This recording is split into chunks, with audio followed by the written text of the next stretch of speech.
CTV makin mantul.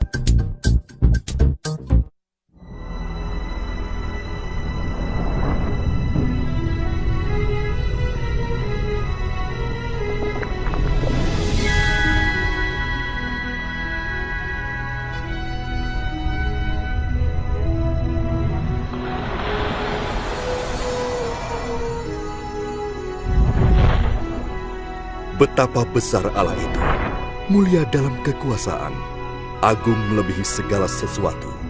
Langit menceritakan kemuliaannya, dan cakrawala memberitakan perbuatan tangannya.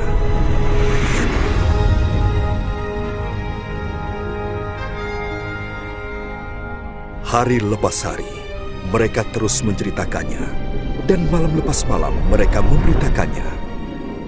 Allah menciptakan langit dan bumi. Ia juga membentuk manusia dari debu tanah dan menghembuskan nafas hidup ke dalam hidungnya.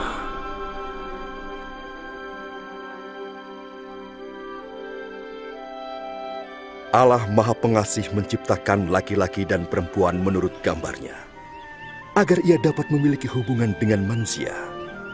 Mulanya manusia menghormati dan memuliakan Allah, serta hidup secara harmonis dengannya.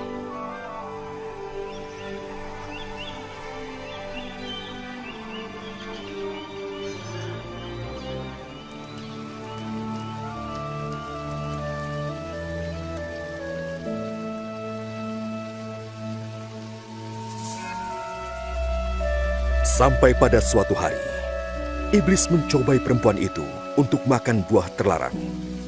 Dan dia juga memberikannya pada laki-laki itu. Sebagai akibatnya, manusia memberontak terhadap Allah dan mengikuti jalannya sendiri.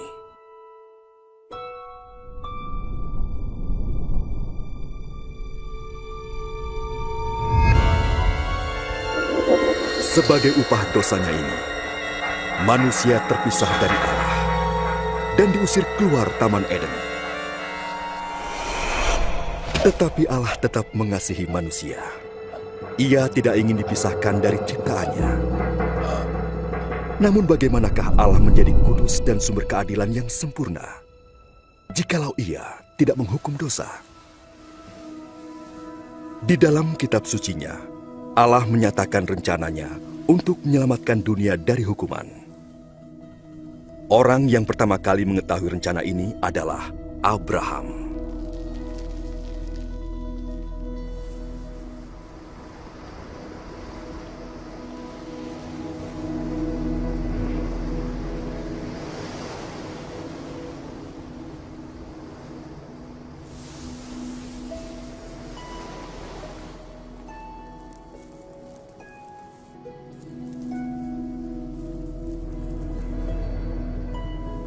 Abraham adalah orang yang benar. Allah berjanji untuk memberkatinya dan menjadikan keturunannya sebanyak pasir di laut dan bintang di langit.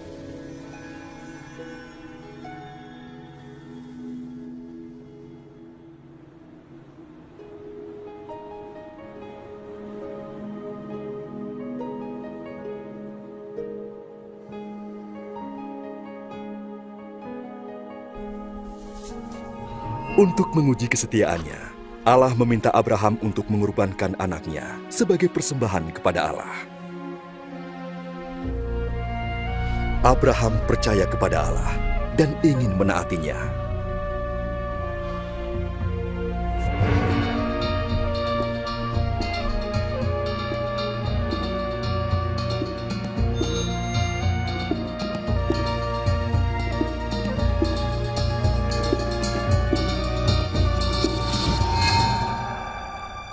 Tapi, ketika ia mengangkat pisau untuk membunuh anaknya, malaikat Tuhan menghentikannya. Malaikat melihat Abraham takut kepada Allah dan ingin menaatinya. Kemudian, Abraham melihat seekor domba jantan yang tanduknya tersangkut dalam belukar. Ia mengorbankan domba jantan itu sebagai pengganti anaknya. Demikianlah Allah menunjukkan kepada Abraham bahwa domba atau hewan sejenisnya harus disembelih untuk menutupi dosa sementara waktu, sampai pada suatu saat Allah menyediakan kurban yang sempurna untuk membayar dosa manusia.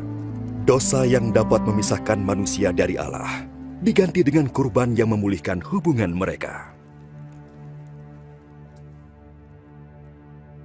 Kitab suci memberitahukan tentang seseorang yang telah datang dan menjadi kurban yang sempurna untuk semua dosa manusia. Sebagaimana domba jantan menggantikan anak Abraham, demikian pula ia yang datang ini menggantikan manusia sehingga dosanya diampuni. Banyak orang menyebutnya Al-Masih. Ia datang untuk mendamaikan manusia dengan Allah sekali untuk selama-lamanya.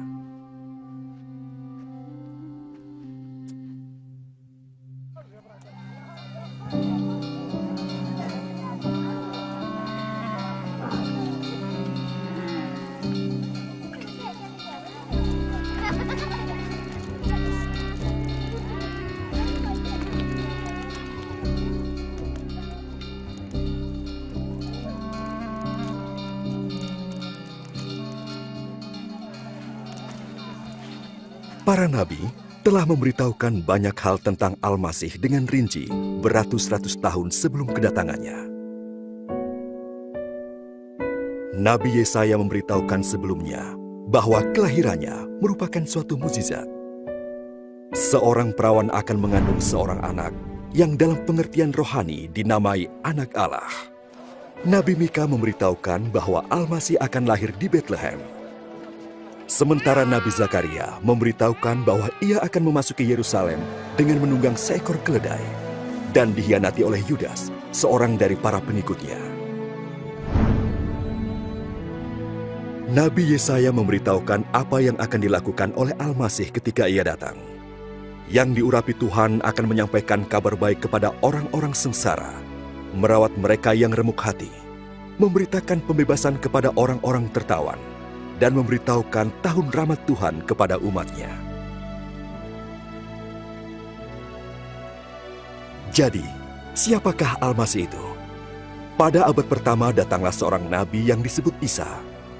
Banyak orang mengatakan, ia adalah seseorang yang dinubuatkan oleh para nabi sebelumnya. Benarkah demikian? Apakah hidupnya memenuhi nubuatan tentang dia? Adakah Isa lebih besar dari seorang nabi? Berikut ini adalah riwayat hidupnya yang didasarkan pada catatan para saksi mata menurut kitab suci. Agar kita dapat mengerti dan mengambil manfaat dari kehidupan Isa, maka peranan Isa dimainkan oleh seorang aktor, sekalipun tidak ada aktor yang layak memerankannya.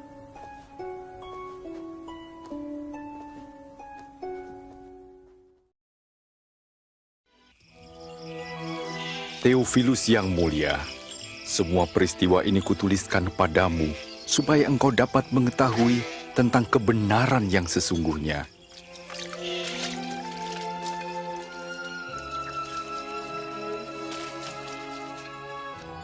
Pada zaman pemerintahan Kaisar Agustus, Raja Agung di Roma, dan Herodes Raja Yudea, Allah mengutus malaikat Gabriel menemui Maria, seorang anak dara di Nazaret.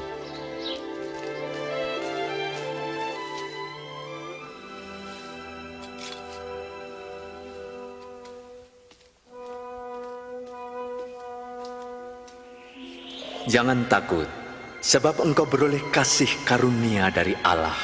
Sesungguhnya engkau akan mengandung dan melahirkan seorang anak laki-laki dan menamai dia Yesus. Bagaimana mungkin? Aku masih perawan. Roh Kudus akan turun ke atasmu, dan anak itu akan disebut Anak Allah yang Maha Tinggi. Kerajaannya tidak akan berkesudahan. Maria pergi ke Yudea, mengunjungi Elisabet saudaranya yang juga mengandung secara ajaib. Elisabet, Maria,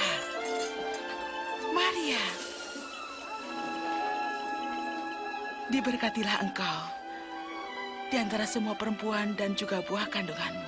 Ketika salammu ku dengar, anak yang ada dalam rahimku melonjak kegirangan. jiwaku memuliakan Tuhan, dan hatiku bergembira karena Allah Tuhanku. Segala keturunan akan menyebut aku berbahagia.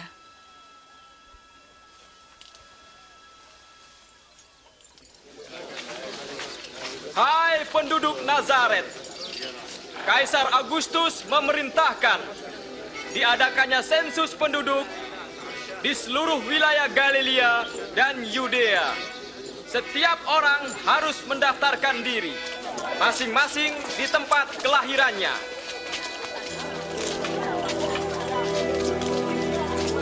Bagaimana? Kita akan mencoba mencari tempat untuk beristirahat, Maria. Maria pun pergi ke Bethlehem untuk mendaftarkan diri bersama Yusuf tunangannya.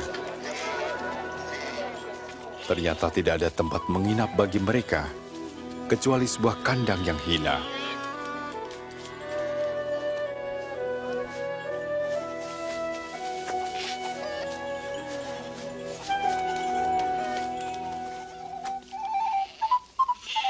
Di daerah itu ada gembala yang menjaga kawanan ternak. Tiba-tiba malaikat Tuhan berdiri dekat mereka, dan kemuliaan Tuhan bersinar atas mereka. Hari ini telah lahir bagimu juru selamat, yaitu Kristus Tuhan di kota Daud.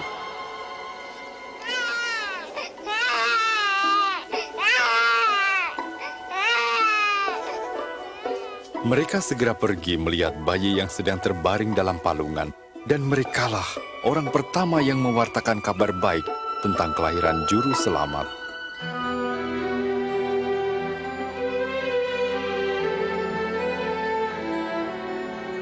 Ketika genap 8 hari, bayi itu disunat dan diberi nama Yesus. Yusuf dan Maria membawanya ke Yerusalem untuk diserahkan kepada Tuhan. Di sana ada Simeon, seorang yang baik dan saleh yang telah menerima janji bahwa ia tidak akan mati sebelum melihat Kristus. Tuhan, biarlah hamba-Mu ini pergi dalam damai sejahtera-Mu.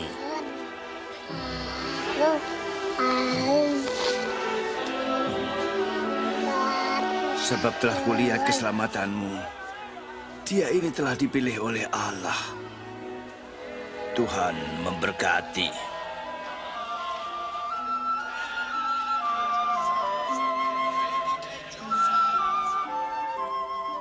Setelah menyelesaikan ketentuan hukum Taurat di Yerusalem, mereka kembali lagi ke Nazaret.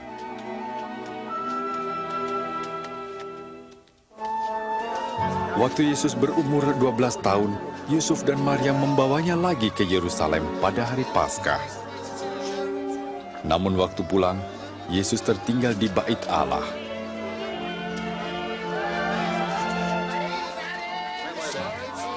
Mereka kembali mencarinya dan menemukan Yesus sedang duduk bersoal jawab dengan ahli Taurat dan tua-tua.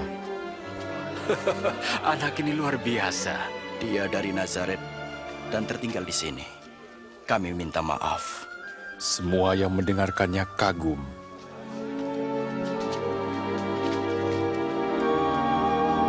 Anakku, mengapa kau berbuat seperti ini? Kami sangat cemas mencari engkau. Mengapa mencari aku?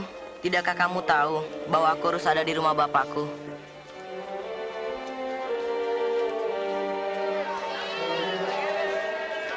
Yesus pulang dengan mereka ke Nazaret.